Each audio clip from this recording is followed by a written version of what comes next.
Hoeveel kaarten is er nou, Ans? Ik denk dat ik nou krap een 100 had, zo'n beetje. Ja, ik zit hier nu op 450. En is dat nog van de onderdoekadministratie van district Drachten of van dat van Ljouwert? Ik ga hier nou district Drachten onderhanden.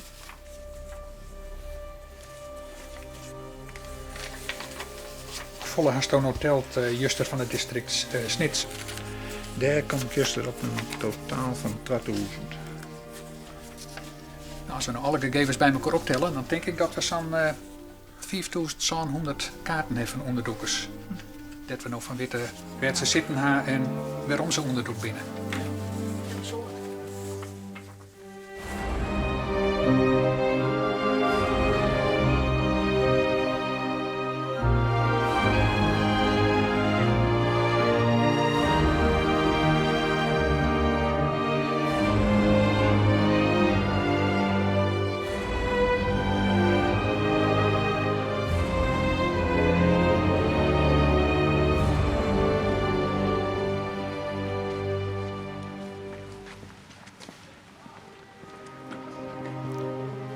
Hier is het. Steentjes moeten weer schoongemaakt worden.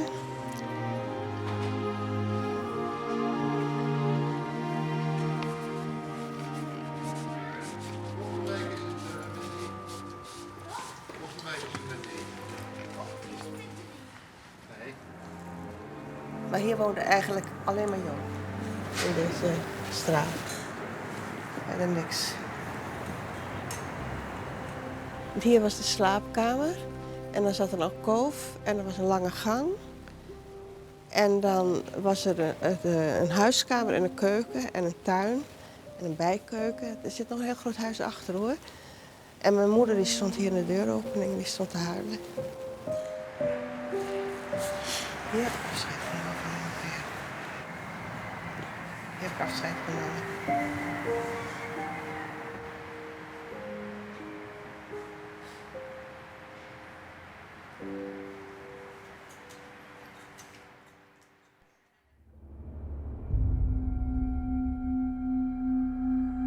Dit verhaal begint in de nacht van 9 op 10 november 1938. De Kristalnacht. In deze nacht van het Brutsenglas werd onder onviering van de nazi's de Joodse gemeenschap in Duitsland een zwiere slag gebracht. Honderden synagoges gingen in vlammen op. Duizenden Joodse winkels werden vernield en meer dan 90 Joden komen om het leven. Na de Rijkskristallnacht november 38 kreeg je een enorme toevloed aan vluchtelingen vanuit Duitsland naar Nederland. Een heleboel van deze mensen kwamen illegaal Nederland binnen. De Nederlandse overheid was eigenlijk heel terughoudend ten aanzien van deze vluchtelingen. En op allerlei manieren werd geprobeerd om dus die instroom van Joden zo goed mogelijk in te gaan. Joden kon je wel komen, maar dan moesten ze een doorreisvisum hebben, dat ze echt naar Amerika konden. Joden mochten je wel komen, maar die mochten je net aan het werk. Want dat was een soort verdringing van de arbeidsmarkt. Maar hoe dan ook, zij die erin slaagden om in Nederland terecht te komen, die werden opgevangen in talloze vluchtelingenkampen. Allemaal tijdelijke kampen. En toen besloot eigenlijk de Nederlandse regering van er moet een soort centraal vluchtelingenkamp komen om zowel legale als illegale vluchtelingen onder te brengen. In eerste instantie wilde men dat ergens op de Veluwe.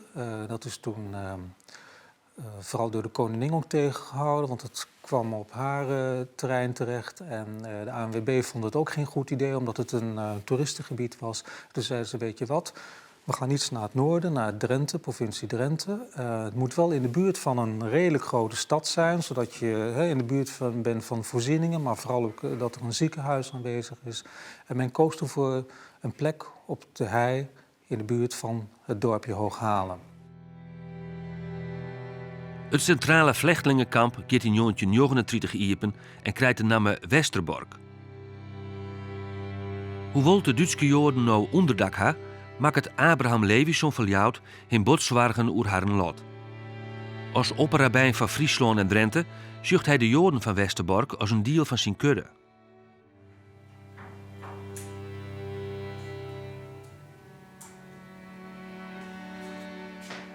Benno Troostwijk gaat als kwaljongen in die tijd wekelijks naar de Ljouter synagoge, dat Lewisohn uit de Torah leest.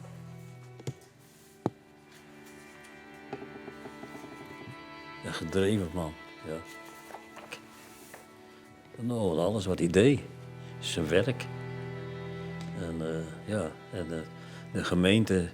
de gemeente was hem alles.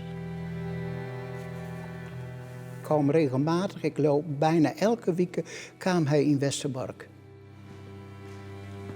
En daar zorgde hij dus, voor de opvang van de mensen. Hij hier de bijnaam Rebbe Simche. Dat is de rabbijn van de vreugde. Als de oorlogsdreiging van Duitsland groter wordt, neem ik de spanningen in Westerbork hield niet meer ta. De bewoners jou bij Levison aan dat ze een vluchtplan hebben willen. Stel je voor, als er een oorlog uitbreekt of een crisis uitbreekt, dan willen we eigenlijk zo snel mogelijk geëvacueerd worden. Ze waren bang. Maar op 10 mei, de oorlog breekt uit, 's morgens vroeg. Duitsland valt Nederland binnen. Er staat inderdaad een trein. De mensen kunnen de trein instappen en gaan richting het zuiden. Maar dan is het probleem dat de IJsselbrug bij Zwolle is dan opgeblazen en men moet dus terug naar het noorden. Men hoopt dan vervolgens om misschien via Harlingen met een boot dan naar Engeland te kunnen gaan, maar uiteindelijk blijft die trein steken in Leeuwarden. Dan zit je dus met 600-700 vluchtelingen. De oorlog is net uitgebroken, er is dus chaos alom. En wat moet je met zo'n grote groep vluchtelingen doen?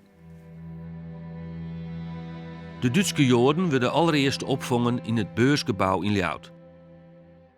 Daarna zorgt het stadsbestuur, onder leiding van burgemeester Van Bijma, in oparbeidsje met opperbij Levison voor verdere huisvesting in de stad. Toen had hij zich diep religieus mannen te weer, druk bezig gehouden in gewerking met de burgemeester en met het gemeentebestuur om die 700 mensen in onderdak te krijgen. En hij vond zelfs dat ze ook hier in Ljouwert kosher eten moesten. Ja, wij krijgen voor 700 maaltijden wij. Nou, dat het enige plak wat er nou weer, dat weer het restaurant met de aparte naam De Duitse Adelaar. Dat weer een Joodse restaurant of eigenlijk hotel en daar waren nog kosher eten zijn. Ik heb ze dus voor het eerst ontmoet hier. Niet allemaal natuurlijk, maar in de synagoge. Dat was op Shabbat. We waren een grote dienst en daar waren dus vele vluchtelingen aanwezig. Ze kwamen dus bij ons te eten en er kwamen dus ook gesprekken. Mijn vader wou niet geloven dat het zo erg zou worden. De Duitsers hadden dus, kwamen uit Duitsland, die waren daar dus al vervolgd. En die zeiden, nou jongens, dat komt hier ook. Nou, zei mijn vader, daar geloof ik niks van. Nou ja, goed, maar we hebben het aan de lijve ondervonden. Dan is er ondertussen overleg met het ministerie van Binnenlandse Zaken. Maar de regering is natuurlijk al gevlucht, dus dat is dan met een secretaris-generaal van wat te doen met al deze vluchtelingen. En deze man is zo stom om ook contact op te nemen met de Duitse bezetter en met hun overleg te plegen van wat moeten we met de vluchtelingen doen. Moeten ze terug naar het Centraal Vluchtelingenkamp Westerbork? De bezetter had nog nooit gehoord van het Centraal Vluchtelingenkamp Westerbork en dacht van, ideale situatie om daar Joden bij elkaar te brengen. En na 2 weken gaan al deze gezinnen weer terug naar kamp Westerbork. En in 1941 probeert de gemeente Ljouwert, in de vorm van een burgemeester, probeert hij de 4800 goenen die het ongeveer kosten had, probeert hij vergoeden te krijgen. En dat doet hij bij Binnenlandse Zaken. En dan begint een spel van kastje naar de muur. Binnenlandse Zaken zei, dat ben Westerbork Joden, die vallen net meer onder u. Je moet naar Westerbork gaan. Dus naar Westerbork, maar Westerbork zei, dat kunnen wij net financieren. Je moet er bij justitie wezen. Justitie zei, dat doen wij net. Je moet er naar de Joodse Raad gaan. Nou, uiteindelijk blijkt dan, naar een schoftje, hoe dat al hier precies gegaan is, weet ik net. Maar dan vind ik een briefje en daar staat dan op een bedankbriefje aan de Joodse Raad. Dat zij de kosten voor de onderbrengen van Joden hier in Ljouwert, dat ze dat vergoeden hebben met 400 goenen rente. In dank aanvaard. Aber das gilt für das niederländische Volk. Und die Juden werden von uns nicht als ein Bestandteil des niederländischen Volkes anerkannt. Al gauw toont de Duitse bezetter en kon de Nederlandse Joden hield niet meer zijn wiere gezicht. Sloependerwijs, maar raffineerd wordt het net sluiten. Toen kwamen er allerlei verordeningen. Dat de Joden mochten dit niet doen. Dat was hier verboden en daar verboden. En inleveren van radiotoestellen, inleveren van fietsen. Je waren dus echt geïsoleerd. En als je voor een park stond, dan stond daar een bord verboden voor Joden. Nou, daar ging je niet in. Als je erin ging, dan werd je verraden. Ja, dat is het gevoel van jongens, nou, dit wordt steeds erger. Uiteindelijk was je aangewezen op je woning. Dat ben je niet. Door het beroepsverbod wordt een soort Joodse malje werkleers. En het is voor de bezetter een mooie aanleiding om ze als dwangarbeider te werk te stellen in Joodse werkkampen. In Friesland zijn er Joodse werkkampen bij Rehel, Blesdike, Elslo en De Vochtel. Lea Trop wennet in de oorlog met haar Joodse ouders en broerke Isaac in Amsterdam. In de jaren 30 ben ze vlechten van de pogroms in Polen. Al het feit dat ze zei, toen er een verwachting was van mij in 1938... van ik had geen kind meer willen hebben, want dit is geen wereld om een kind in te zetten. De Poolse Joden wisten het wel hoor, dat het misging. Die waren het wel gewend. Maar op de nazi's onder leiding van Reinhard Heydrich in de villa aan de Wannsee in Berlijn besluit het Joodse ras te vernietigen, ben ik de Joden in Nederland haar leven net langer veilig. Het vlechtelingenkamp Westerbork wordt ombouwd tot doorgangslager. Het zal in Nederland het tussenstation van de vernietigingskampen worden. Net volle letter wordt Lea Trop haar heid oppakt. Wij woonden in een benedenhuis en je mocht naar achter niet meer op straat. Mijn moeder ging naar de buurvrouw. Die liet de deur op een kier staan. En een bovenbuurman, die ging wel op straat. En toen kwam er een patrouille van de Groene Politie, wat ik begrepen heb, aan. En toen vluchtte hij door die open buitendeur ons huis binnen en via de tuin over het hek heen naar zijn eigen huis. En ze kwamen achter hem aan en ze zagen hem niet meer, maar mijn vader zat daar te lezen. Hebben ze meegenomen en nooit meer teruggekomen. De grootschalige razzia's in Amsterdam in december van 1942, waarbij het duizenden Joden deporteerd worden, maakt het een soort los bij student Piet Meerburg. Hij richt een verzetsgroep op van jonge studenten, die in de oorlog honderden Joodse ben uit de klauwen van de Duitsers redden zullen. In augustus reizigt Meerburg naar Ljouwt om voor Joodse ben onderzoekadressen te regelen. Hij heeft dan bijvoorbeeld bij een aantal dominees langs geweest hier en daar heeft hij 0 op het rekest gekregen. Men geloofde hem domweg niet. Ik heb het even nagekeken. Piet Meerburg was toen 22 jaar oud, dus had nog niet zo heel erg veel gezag. Dus die dominees, en de Friese Joden waren er nog, dus die dominees keken om zich heen, er is niks aan de hand met die Joden. Ze geloofden domweg niet wat Piet Meerburg zei dat er in Amsterdam plaatsvond. Maar net volle letter ging ik in Friesland de eigen hield niet meer iepen. Als de Duitsers op 2 oktober alle 42 Joodse werkkampen omsingelje en ontromje. Duizenden Joodse dwangarbeiders werden op transport naar Westerbork gezet. En dan moet je voorstellen dat niet alleen deze mannen naar Westerbork gingen, maar ook als zij een vrouw en kinderen hadden, die werden ook gelijk opgepakt. Dus de Duitse bezetter die had eigenlijk een soort enorme groep als het ware gegijzeld op die manier, die dus in die dagen van begin oktober allemaal naar kamp Westerbork worden gebracht.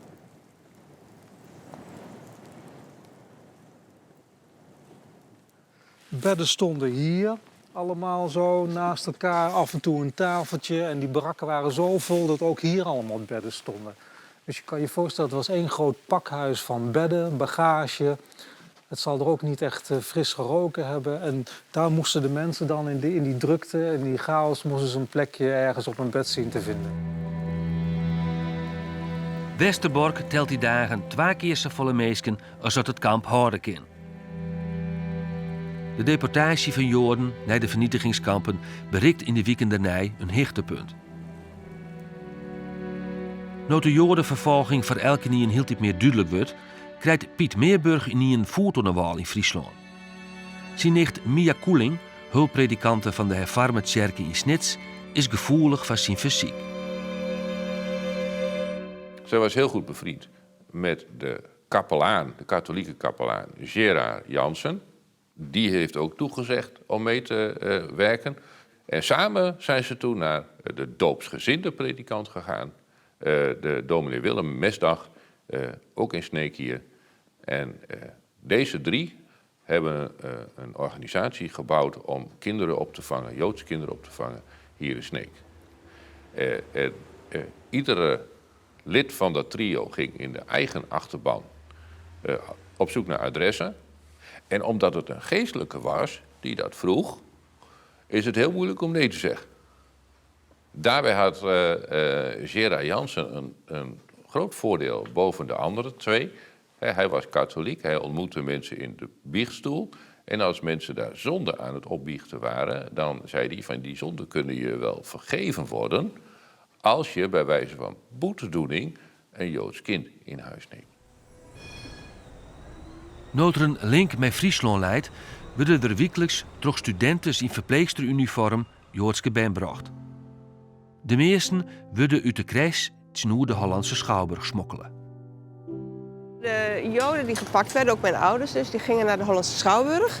En van daaruit werden ze gedeporteerd. Dan gingen ze met de tram naar het station en dan met de trein naar Westerbork. En daar zaten ze met z'n allen daar opgesloten. Er moeten vreselijke toestanden zijn geweest. En de kinderen, tot 16 jaar denk ik, die werden hier opgevangen. En dan als de ouders op transport gingen, dan moesten de leidsters van de crash, die moesten de kinderen naar de overkant brengen. En dan moesten ze mee. Maar veel werden toch eruit gesmokkeld en die werden wel gered. Vanuit die crash zijn zo'n 600 Joodse kinderen gesmokkeld. Een van die manieren was dat op het moment dat de tram reed door de plantage Middelaan, dan stopte die zeg maar tussen de Schouwburg en de crash in. Schouwburg aan de ene kant van de straat en de crash aan de andere kant van de straat. Dan werd het zicht van de bewakers bij de Schouwburg belemmerd. En op dat moment werden er dus gauw vanuit de crash een van de mensen van het verzet met 2, 3 of 4 Joodse kinderen die tram in gestuurd. En konden ze wegrijden, buiten het zicht van de bewaking. En straks krijgen honderden Joodse band een Fries onderdoekplak. Er binnen 3 ongeveer naar Friesland. Eén via Enkhuizen hoe de Islemar naar Starem, of streekjeugd met de veertdienst van Amsterdam naar de Lemmer, of hoe het spoor via Utrecht en Zwolle. Jonken Snits wordt ik bij de Jouwer en Ljoutbracht en daarna verder over de provincie verspreid. In Snits komen de band eerst in de doopsgezinde kerken en pastorie van Dominee Mesdag te lonen.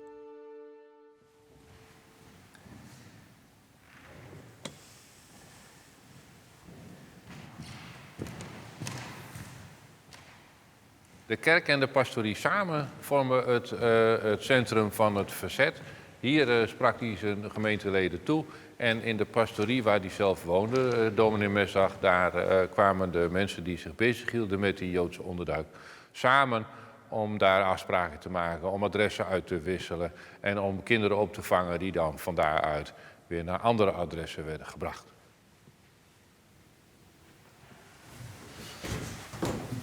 Dit werd dus heel vaak gebruikt als vluchtplaats.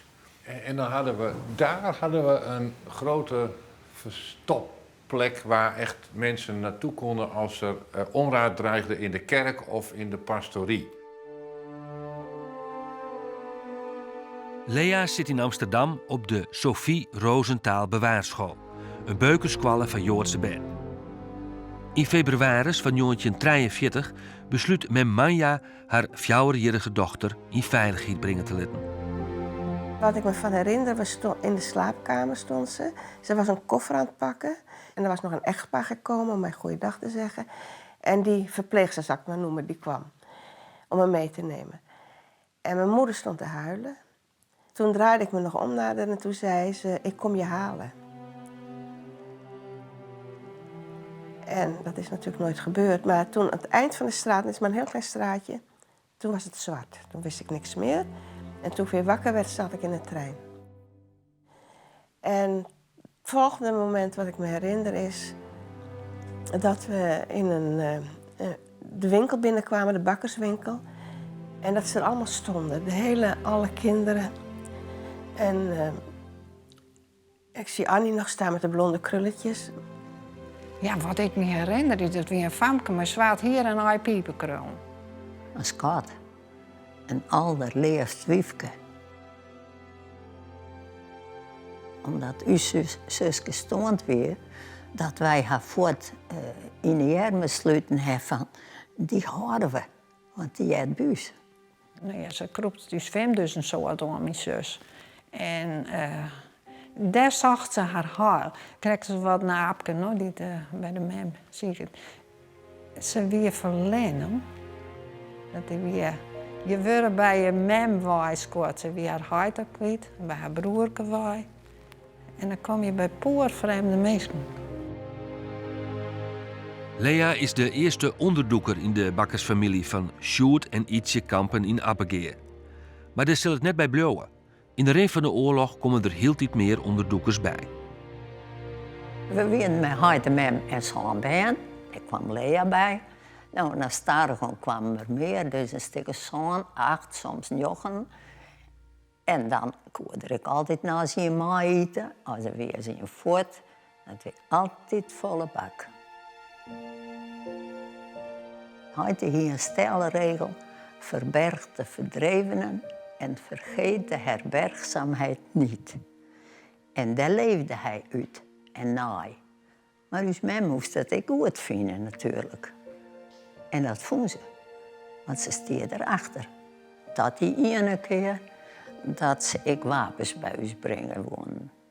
En dat dus mem zei, nee Sjoerd, dat wil ik net. En toen heeft ze dat bij oren gebracht. Maar van mensen gingen ze nooit de dood dicht. Echt net. Gaandewij de oorlog neemt het verlet naar onderdoekadressen hield dit meer ta.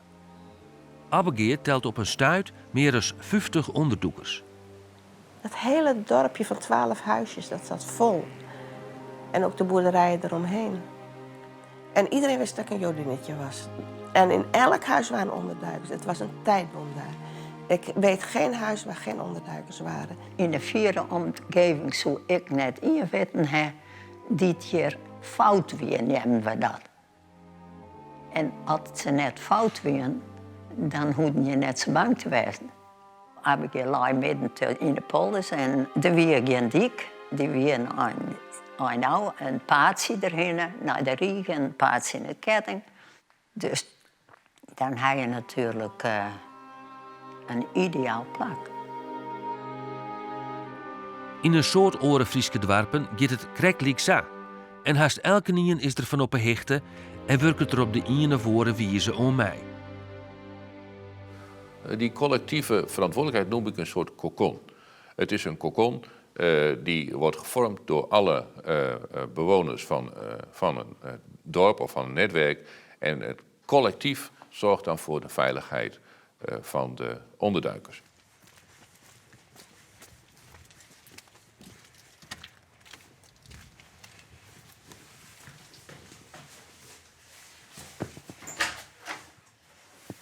Nou, daar zitten ze. Hi. Ach, wat ben je. Hi, Annie. Waar is Marty? Goed. Ik weet nou als de man hier is, nou, zo'n jasje met een capuchon en daar werden wij zo jaloers op, want wij willen niks met een capuchon. Dat weet ik niet meer. Joods Historisch Museum. We zijn net al hier in dezelfde ovenbak, maar we waren bij elkaar. Ik had ook nog een peignoir, weet je. Ik heb wel eens aan mijn btw-zusje. Toegevoegde waarde. Nou? Lea bloot de rest van de oorlog bij Sjoerd en Ietsje Kampen. Bij verscheidene razzia's in Appegeer wist ze als een wonder uit de hand van de Duitsers te blijven. Als Friesland heel april 1945 bevrijd wordt, vieren ze met haar allen feest. Na de oorlog, niemand wist wat en hoe. En toen kwam er een motor in het dorp rijden. Dat was in de zomer van 1945. En daar zat een vrouw achter op die motor. En die vrouw stapte af. En toen zei ze, weet je wel wie ik ben? Ik zeg, ja, van oom Salomo, dat was de broer van mijn moeder. U bent van oom Salomo. En toen ging ze met me naar binnen en toen gingen we in de goede kamer zitten, in de huiskamer. En met mijn hart zat aan tafel en ik zat op haar schoot. En nu wordt het een beetje moeilijk hoor. En toen zei ze vroegen naar mijn vader en moeder en toen zei ze komen nooit meer terug. En toen ging ik dood van binnen. Er kwam in plaats van verdriet kwam er een steen. Een grote blok. En zo heb ik door kunnen leven. Ik leefde ook gewoon, ik lachte. Ik deed alles wat anderen deden. Maar ik heb nooit gehuild toen. Tot de zomer van 1994. Mijn zoon trouwde. En dat beetje familie, aangetrouwde familie wat er nog was, die waren allemaal voor de bruiloft uit Israël overgekomen. En een week daarna moesten we afscheid nemen. En ik kon het niet meer. Ik kon geen afscheid nemen. En toen werd ik zo verdrietig. En toen besefte ik... Dat besefte ik toen heel duidelijk. Dit verdriet had ik 50 jaar geleden moeten hebben. Dit is verdriet van 50 jaar geleden. En toen werd ik depressief. Toen sloeg ik dicht. En ik deed niks anders dan huilen. En niemand begreep het. En toen belde Annie mij op een keer op. En ik huilde maar en ik huilde. Toen zegt ze, hier moet Klaske aan te pas komen. Ik ga Klaske bellen. Nou, en Klaske die belde me op. Zegt ze, je moet maar een weekje bij mij komen. En toen zei ik, nee. Dat wil ik niet. Het is te veel oorlog. Ik wil het niet. Nou ja, ze hebben me er doorheen geholpen. Allemaal. Annie, Klaske en Vim, die hebben ontzettend veel voor me gedaan. Alle drie. Ze hebben er gewoon doorheen gesleurd.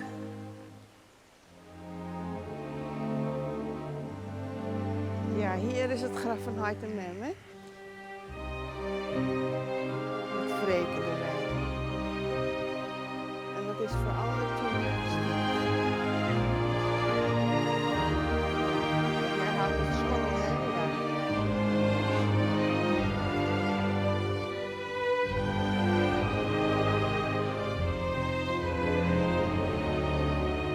Wat leven van mij is, nou, mijn zusje.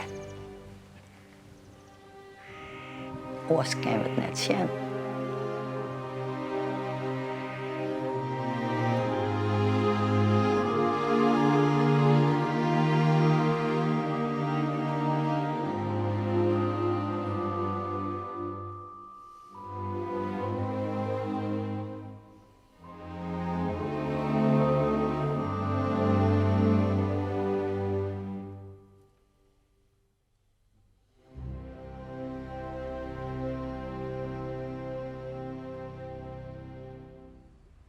Ja, hij kon dat toch niet zo laten gaan. Hij moest proberen mijn moeder te bevrijden. En toen heeft hij ook een groot bedrag geld meegenomen om de Duitsers te proberen om te kopen.